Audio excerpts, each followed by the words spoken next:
जी हाँ दोस्तों, corona virus को लेकर ताजा बड़ी खबरें तो अपन जानेंगे ही, साथ ही बड़ा अपडेट ये है कि इस राज्य में बिजली उपभोक्ताओं को बड़ी राहत मिली है। अब देना होगा सिर्फ 50 रुपए बिजली बिल। जी हाँ, सिर्फ 50 रुपए और 100 रुपए ही बिजली बिल अब आपको पे करना पड़ेगा। आखिर कौन सी राज्य सरकार के द्वारा ये स्कीम निकाली गई है, आपको बताएंगे पूरी जानकारी विस्तार से। इसके अलावा भारत चीन सीमा विवाद पर अमेरिका ने भारत का साथ दिया, कहा कि हम भारत के साथ हैं, चीन हमेशा से धमकियां देता रहा। इसी तरह की बहुत सारी बड़ी खबरें, आज की तमाम दिन भर के सभी अपडेट्स आपको इस वीडियो के माध्यम से बताएंगे। बिल्कुल ध्यान से बने रहेगा हमारे साथ इस वीडियो में और एकदम पूरा लास्ट तक जरूर देखिएगा। जी हाँ, सबसे पहले बात करें दोस्तों की चीनी वायरस यानी कोरोना वायरस के आंकड़े कहां तक पहुंच गए। तो देश में संक्रमित लोगों की संख्या तकरीबन 1,99,000 के करीब पहुंच चुकी है, या यूं कहें तो राउंड फिगर में भारत में तकरीबन 2 लाख लोग संक्रमित हो चुके हैं। पिछले 24 घंटों के दौरान ही 8,171 नए मामले देखने को मिले, जबकि 204 लोगों की जान गई। एग्जैक्ट आंकड़ों की बात करें तो भारत में दोस्तों अभी 1,98,706 हो गई है। स्वास्थ्य मंत्रालय की ओर से जारी आंकड़ों के मुताबिक भारत में दोस्तों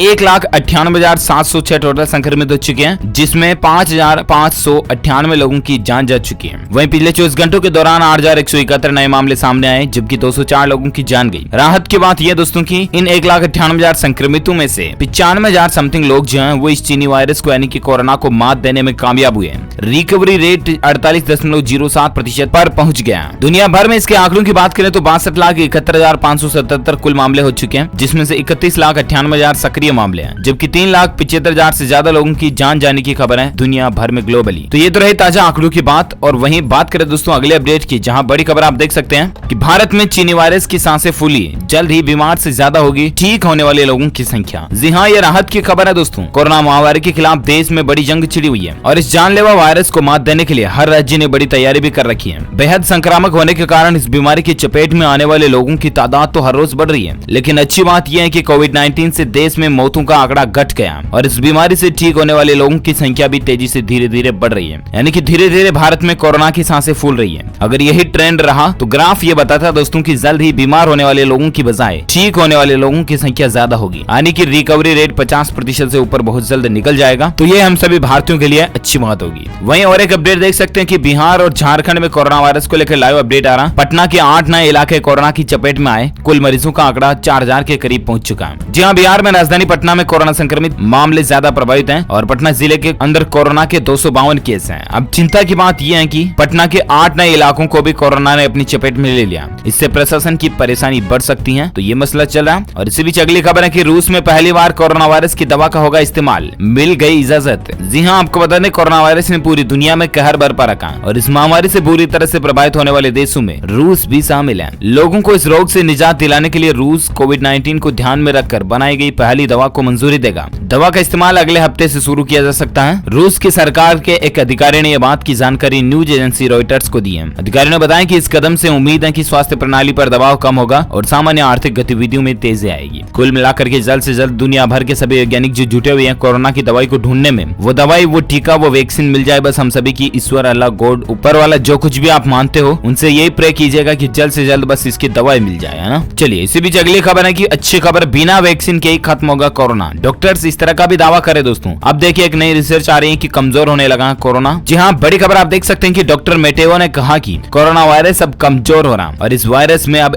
वैसी क्षमता नहीं रह गई जैसी 2 महीने पहले थी। स्पष्ट रूप से इस वायरस का इस समय कोविड-19 की बीमारी बिल्कुल अलग है। और ऐसे में लोम्बार्डी के सेंट राफेल अस्पताल के प्रमुख अल्बर्टो जांग्रिलो ने राय टीवी को बताया दोस्तों कि वास्तव में वायरस क्लिनिकली रूप से अब इटली में मौजूद नहीं है। पिछले 10 दिनों में लिए गए स्वेब सैंपल से पता लगता है कि 1 या 2 महीने पहले की तुलना में अब इनमें वायरल लोड की मात्रा बहुत कम है। हालांकि विशेषज्ञों का यह भी कहना है कि अभी भी कोरोना वायरस से डरने की जरूरत है। वायरस अभी पूरी तरह से खत्म नहीं हुआ, इसलिए सोशल डिस्टेंसिंग और सावधानी बरतना आवश्यक है। लेकिन दोस्तों धीरे धीरे अगर हम खुद सावधानियां रखेंगे ना, तो ये कोरोना वायरस धीरे धीरे ऑटोमेटिक खत्म होता जाएगा। वहीं अगर हम खुद लापरवाही करेंगे, सोशल डिस्टेंसिंग वगैरह नहीं रखेंगे, तो फिर संक्रमितों के मामले बढ़ेंगे और कोरोना वायरस भी ज्यादा बढ़ेगा, है ना। समझ रहे हो ना, सिंपल गणित। तो हम सभी को करना है कि मास्क लगाना और सोशल डिस्टेंसिंग का पूरी तरह से पालन करना। चलिए इसी बीच अगली खबर है कि लाइव अपडेट देख सकते हैं। कोरोना महामारी के बीच भारत के लिए गुड न्यूज आई है। 48% से भी ज्यादा लोग रिकवर यानी कि स्वस्थ हो चुके हैं और यही रेशियो रहा दोस्तों, तो बहुत जल्द रिकवरी रेट जो 50% को भी पार कर जाएगी और इसके बाद भारत में स्वस्थ होने वाले लोगों की संख्या का आंकड़ा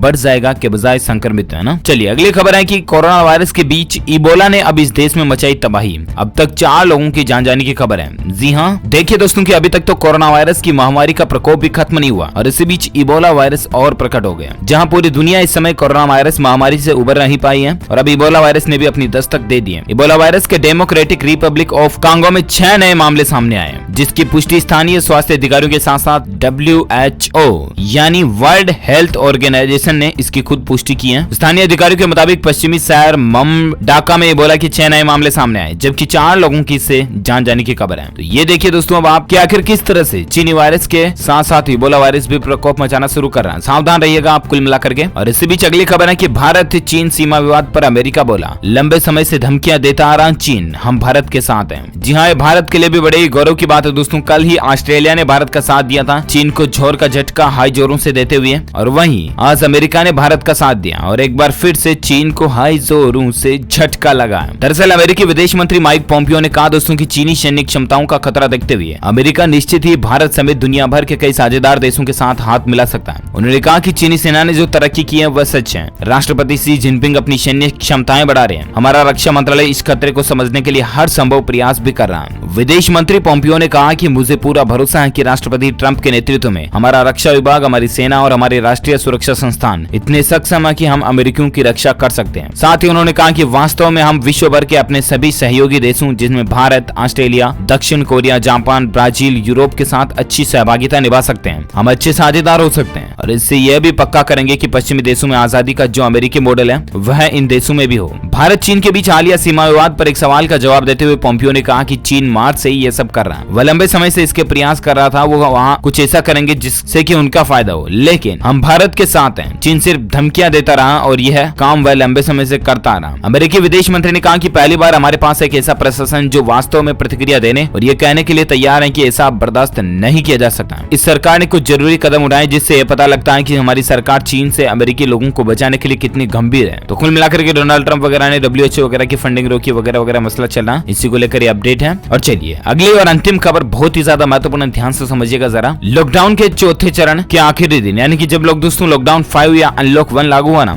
उस दरमियान बिजली उपभोक्ताओं को बड़ी राहत देते हुए सिर्फ 50 रुपए का बिजली बिल और 100 रुपए का बिजली बिल ही देने का प्रावधान बनाया है। कौन से राज्य की सरकार ने? मध्य प्रदेश गवर्नमेंट सरकार ने। जी हाँ, आपको बता दें दोस्तों कि लॉकडाउन के चौथे चरण के आखिरी दिन MP गवर्नमेंट यानी मध्य प्रदेश के मुख्यमंत्री शिवराज सिंह चौहान ने प्रदेश की जनता को संबोधित किया और इस दौरान CM शिवराज सिंह चौहान ने बिजली उपभोक्ताओं के लिए एक बड़ी घोषणा की। उन्होंने कहा दोस्तों कि प्रदेश में जिन घरों में अप्रैल के महीने में 100 रुपए तक का बिजली बिल आया था ना, सरकार अब उन घरों से मई और जून में सिर्फ 50 रुपए का ही बिल लेगी। ठीक है, पहली बात तो ये। दूसरी बात कि वहीं जिन घरों में अप्रैल महीने में 400 रुपए तक का बिल आया है, सरकार उन घरों से मई और जून में सिर्फ 100 रुपए ही लेगी। तो ये गरीब परिवारों के लिए तो बड़ी ही राहत की बात है। जिनका 150 रुपए बिल आ रहा है उनके पहले बहुत छूट मिल गई। जिनका 300-400 रुपए तक बिल है उनको भी 300 रुपए की सीधी छूट मिल जाएगी, यानी कि सिर्फ 100 रुपए ही तो बिजली बिल देना पड़ेगा ना। शिवराज ने आगे कहा कि लॉकडाउन के कारण पिछले 2 महीनों में हमारे व्यापारी भाइयों के व्यवसाय, उद्योग, काम धंधे बंद थे। इस दौरान आय का स्रोत भी काफी कम रहा और खर्चे यथावत रहे। आम जनमानस में सबसे बड़ी चिंता बिजली के फिक्स चार्जेस को लेकर थी। इसी कारण लोगों की कठिनाइयों को कम करने के कारण सरकार ने यह बड़ा कदम उठाया है। अब किस्तों में दे सकेंगे फिक्स चार्ज। जी हाँ, तो ये भी नया एक फैसला लिया गया उद्योगों, कामगारों, फैक्ट्री, इंडस्ट्रीज वालों के लिए। तो दरअसल सरकार ने कह दिया कि अब सभी घरेलू, गैर घरेलू उद्योग, गैर औद्योगिकी दुकानों, शोरूम, अस्पताल, मैरिज हॉल, लोन, बड़े उद्योग के लिए अप्रैल से लेकर जून 2020 के बिजली बिल के फिक्स चार्ज को स्थगित कर दिया। यानी कि अब यह राशि अक्टूबर 2020 से लेकर मार्च 2021 के बीच 6 आसान किस्तों में बिना किसी ब्याज की जमा कराई जा सकेगी। इससे लगभग 12 लाख छोटे उद्यमी दुकानदारों को भी कुछ राहत मिलेगी। तो ये दोस्तों MP गवर्नमेंट की तरफ से नई स्कीम निकाली गई है। मध्य प्रदेश के अंदर अगर आप भी रहते हैं तो इस स्कीम का फायदा उठा सकते हैं। ठीक है, चलिए अगली खबर में नजर डालें। आज के ताजा मौसम समाचार वेदर न्यूज अपडेट को लेकर बड़ा अपडेट आप देख पाएंगे कि चंडीगढ़ और पंजाब में अचानक मौसम बदला है। बादल गरजे और झमाझम बारिश हुई। गर्मी से लोगों को राहत मिली क्योंकि गरजे बादल हुई बरसा। जी हाँ दोस्तों, चंडीगढ़ और पंजाब में मंगलवार दोपहर को अचानक मौसम बदल गया और बादल गरजने लगे। झमाझम बारिश भी हुई जिससे कि तापमान गिर गया, तो इससे लोगों को गर्मी से राहत मिली। और इसी बीच मौसम वेदर न्यूज अपडेट को लेकर बड़ी खबर आप देख सकते हैं कि मुंबई में बारिश हो सकती है। मौसम विभाग का अनुमान है 3 जून को चक्रवाती तूफान भी आ सकता है। दरअसल आपको पता होगा हाल ही में अम्फान तूफान आया, राइट। और उसके बाद अब दोस्तों भारत के 2-3 राज्यों के ऊपर निसर्ग तूफान का खतरा मंडरा रहा। बड़ी खबर आप देख सकते हैं कि जानिए कितना खतरनाक है चक्रवाती तूफान निसर्ग। मौसम विभाग ने इसको लेकर रेड रेड अलर्ट जारी किया। इससे संबंधित 10 खास बातें आपको बताते हैं, आइए। तो दरअसल दोस्तों मौजूदा स्थिति क्या है? मौसम विभाग के मुताबिक फिलहाल ये तूफान 11 किलोमीटर प्रति घंटे की रफ्तार से आगे बढ़ रहा है। इस वक्त ये तूफान गोवा के पश्चिम दक्षिण पश्चिम में 280 किलोमीटर दूर है, जबकि मुंबई तट से दक्षिण पश्चिम में 490 किलोमीटर दूर है। हालांकि ये बहुत जल्द गुजरात और महाराष्ट्र के आसपास पहुंच सकता है। इस तूफान के 2 जून 3 जून तक सुबह आगे बढ़ने की संभावना है और ये 3-4 जून तक महाराष्ट्र और दक्षिण गुजरात के तट को पार करेगा। तूफान की रफ्तार की बात करें तो उस वक्त दोस्तों 105 से 110 किलोमीटर प्रति घंटे की रफ्तार से हवाएं हो सकती हैं और इस तूफान के चलते भारी नुकसान की आशंका भी जताई जा रही है। चेतावनी है मछुआरों को भी कि अगले 48 घंटे तक समुद्र में न जाएं। मुंबई में हाई टाइड की आशंका भी जताई जा रही है और इसी बीच एनडीआरएफ की टीमें भी तैनात कर दी गई है। गृह मंत्रालय ने एनडीआरएफ की 31 टीमों को महाराष्ट्र, गुजरात, दमन, दीव और दादरा नागर हवेली में तैनात किया। इसके अलावा एनडीआरएफ की 10 टीमों को महाराष्ट्र के संवेदनशील जिलों में तैनात किया गया, जबकि 6 अन्य को तैयार रहने को कहा गया। तो ये तो दोस्तों इस तूफान को लेकर कुछ महत्वपूर्ण बातें अलर्ट है। इस तूफान की वजह से दक्षिण गुजरात और तटीय महाराष्ट्र में भारी बारिश का पूर्वानुमान भी जताया जा रहा है। गोवा में भी अगले 24 से 48 घंटों के दौरान भारी बारिश हो सकती है। और इसी बीच देख सकते हैं वेदर अपडेट को लेकर दिल्ली, उत्तर प्रदेश और हरियाणा में अगले कुछ घंटों में आंधी और बारिश का अनुमान लगाया जा रहा है। जी हां, आपको बता दें भारतीय मौसम विभाग यानी कि आईएमडी ने अगले 2 घंटों में ही दिल्ली, हरियाणा और उत्तर प्रदेश में आंधी बारिश का अनुमान जताया है। मौसम बिगड़ सकता है, आज शाम तक ही यहाँ पर भारी बारिश देखने को मिल सकती है। कई जगहों पर 20 से 40 किलोमीटर प्रति घंटे की रफ्तार से आंधी चल सकती है। इन राज्यों में रहने वाले लोग सावधान रहें। वैसे आप मुझे नीचे कमेंट करके बताइएगा अभी कि आप कौन से राज्य में रहते हैं, ताकि मैं आपके राज्य के समाचार भी आपके मोबाइल तक पहुंचा पाऊंगा। दिल से इस वीडियो को लाइक करना, ज्यादा से ज्यादा अपने दोस्तों के साथ फेसबुक और व्हाट्सएप पर शेयर भी करना। और अगर आप DLS न्यूज चैनल पर पहली बार आए हैं ना, तो चैनल को सब्सक्राइब करके बेल आइकन जरूर दबा देना, ताकि आपको रोजाना की ताजा अपडेट्स तुरंत आपके मोबाइल पर मिलते रहेंगे। Thank you, take care, goodbye, जय हिंद, जय भारत, वंदे मातरम।